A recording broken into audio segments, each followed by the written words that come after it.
Good morning. I'm Justin Robinson. I'm Special Deputy with Custer County Sheriff's Office, giving you a brief overview of what's been called the Buttermilk Fire. Currently, this is day 2, and we have a 75% containment at this time.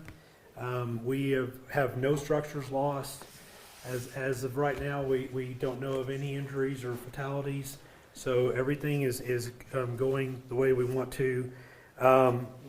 We do have a cause, a determined cause for the fire, and I'm going to bring up one of the representatives, Sangre de Cristo Electric, to give a brief on what actually was the cause of the fire. As this currently right now, the assets that are on the ground, we have hand crews from Wet Mountain Fire Protection District and also DFPC that's out there right now with hand crews, and they're doing mop-up activities, and everything's through just hand tools and water. We have no air assets that are assisting at this time. We were thankful to DFPC for the assets that were given yesterday. And then I'm also going to bring up Chief Coleman to give you a brief on the actual fire situation and what his opinion of when we can start releasing that area. So I'll have him step up right now. All right, good morning. Sorry, running a little late. I got to go up on the incident again this morning, brief with the crews and stuff up there. At this time, yeah, I said 75% containment. It was hard to really figure out the containment in the dark last night. No movement through the dark. All the control lines and stuff stayed in place and held. The biggest fire activity we're looking at today will be on the southwest edge of the fire. Like I said, we do have hand crews up there assisting with mop-ups and cutting up the heavy timbers and getting to the seeds of the heat and everything. With pretty good weather conditions today, we're supposed to have pretty high heats and low RHs again, but the wind is supposed to be minimal, so the wind will definitely assist us with no bigger flare-ups. As far as evacuations, I am asking still for Ken Road 179 to stay evacuated, but then I would like to lift evacuations for the subdivisions to the south and to the north at noon today. So, thank you. If I can have a representative from Sangre de Cristo come up and address the situation, give you a better idea. Good morning, I'm John Byer. I'm the Chief Executive Officer at Sangre de Cristo. First and foremost, our condolences. I mean, our thoughts and prayers are with all the property owners. We're so thankful. No structures were lost. I think all the livestock is safe, and so we're very thankful for that. Unfortunately, this is a reminder that Mother Nature's tough. Mother Nature is in control of so much. Our line superintendent, Preston Ellis, laid eyes on the site for the first time about an hour ago. It appears we had a 35 to 40 foot aspen tree come down yesterday, approximately 2:30, 2:35, and did come down into our single phase 7200 volt line that serves the area. At that particular time in normal operations, the line detects an object. The line tries to stay energized under normal operations. Sometimes a branch can just fall through. In this particular case, the line tried to re-energize 2 to 3 times, and that's what ignited that tree. Certainly, we run a delicate balance. We can turn the system to what we call one-shot. In a one-shot situation, any detection of anything, the line will immediately trip off. Our delicate balance is that sacrifices your reliability. The line goes off for every reason, and then we have to patrol the whole line before we can energize. Certainly these dry conditions, more than likely we will be taking everything to one shot from here on out until if Mother Nature blesses us with some moisture. But we will be evaluating that today But again, that is our preliminary look at the site. Like I said, we got in there for the first time about an hour ago. Our crews will get in there later today, start making repairs. At the height, we had 12 individuals, residents, out of power. We were able to get 7 of those energized late last evening. We still have 5 residents that are out of power, but certainly we'll be working with emergency response, and they will be directing our activities when it's safe for us to go back in and rebuild that section of line that came down. But again, thoughts and prayers are with everyone affected. But you see something that looks out of the ordinary, obviously say something.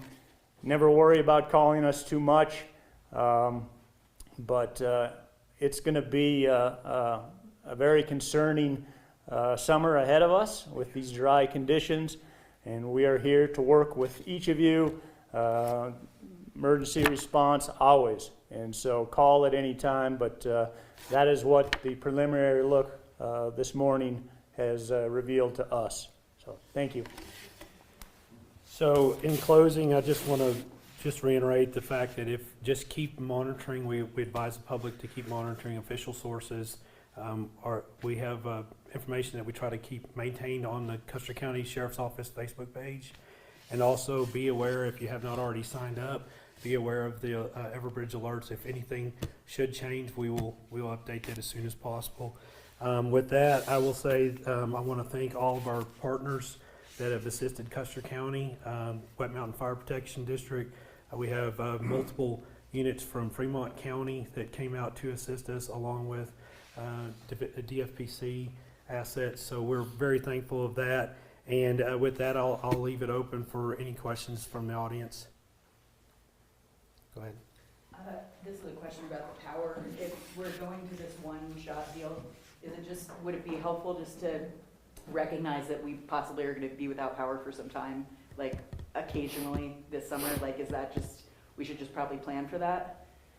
Yeah, certainly when we're in one-shot conditions, you may see more frequent outages, because any sort of detection that the line sees, branch, bird, anything, the line will trip off. Why the outages? And that'll cause more frequent outages. And the outages could be longer, because we will not re-energize that line until we physically patrol it, meaning we have to lay eyes on it. We have 6 full-time line crew based here in Westcliff, and so we are staffed to be somewhat local, but that can definitely occur, yes. Any additional questions? Just to be clear, you said you were anticipating releasing us back into the areas south of the fire from Spread Eagle. Are you saying that we are allowed back in at noon, or are we still waiting for your all clear? Yes, so at noon, with conditions of the fire at this time, I'm comfortable with allowing residents back in at those locations. So we'll inform the residents they're allowed back in after noon today. Yes, sir. I would like to ask everybody to still be vigilant in case conditions do change. Yeah. Just stay ready to be evacuated again. Thank you. Okay. Any additional questions? Can you be more specific about where the fire started? I'll turn it. Preston actually was there, and so Let me get you an address.